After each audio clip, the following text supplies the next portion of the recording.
अस्सलामुअलैकुम वरहमतुल्लाहि व बारकातुहू। अल्लाह तबारक व तआला दे सोहणे ते बबरकत नाम तो शुरू करना जिहड़ा तमाम जहाना दा मालिक है।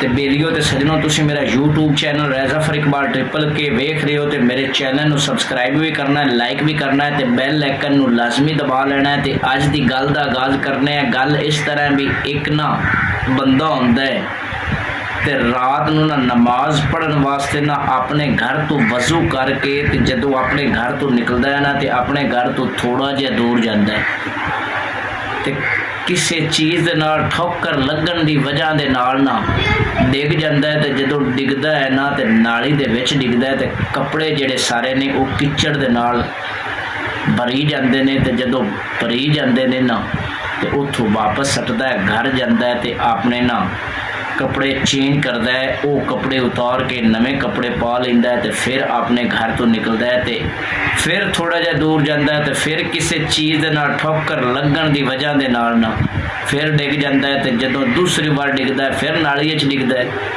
कपड़े सारे फिर लबड़ी जाते हैं, भरी जाते हैं। दूसरी बार फिर घर जाता है, कपड़े कुपड़े चेंज करके ना तो फिर अपने घर के दरवाजे ते आंदा है, तो की वेखदा है कि एक बंदा ना चिराग लेके ना खड़ा है। तो जदों दरवाजे ते वो नमाजी आंदा है ना तो वो चिराग वाला बंदा उनके अगे लग के टुर पाउंदा है, तो वो चिराग की रोशनी की जाता है, तो मगर नमाजी नमाज पढ़न वास्ते चलता जाता है। रोशनी होने की वजह तो वो नमाजी सही सलामत मस्जिद के अंदर जदों नमाज पढ़न वास्ते दाखिल हो जाता है, तो वो जिहड़ा चिराग वाला बंदा है वो दरवाजे ते खड़ा हो जाता है, तो नमाजी नमाज पढ़ के ते जदों मस्जिद के दरवाजे ते आंदा है तो वेखदा है ना तो चिराग वाला बंदा खड़ा है, तो बड़ा नमाजी हैरान होंदा है। तो वो फिर चिराग वाला बंदा चल पाउंदा है, तो नमाजी पिछे पिछे उंदा चला जाता है, घर पहुँच जाता है। जदों घर के दरवाजे ते जाता है ना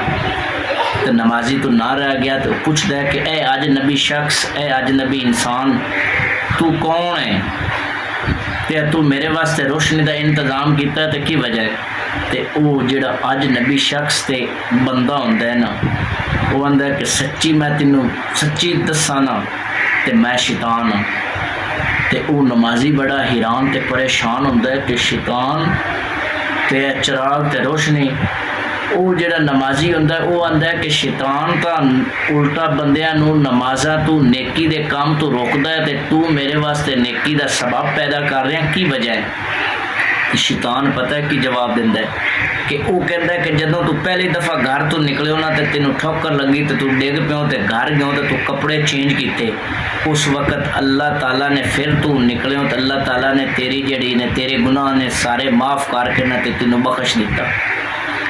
तो जदों तू दूसरी बारी बाहर डिग्गियो ना तो डिग के फिर घर गयो, तो घर जाके कपड़े तब्दील किए नहीं, तो उस वक़्त ते अल्लाह ताला ने तेरे खानदान सारे नूं माफ़ कर दिता, उन्होंने भी बख्श दिता, माफ़ कर दिता।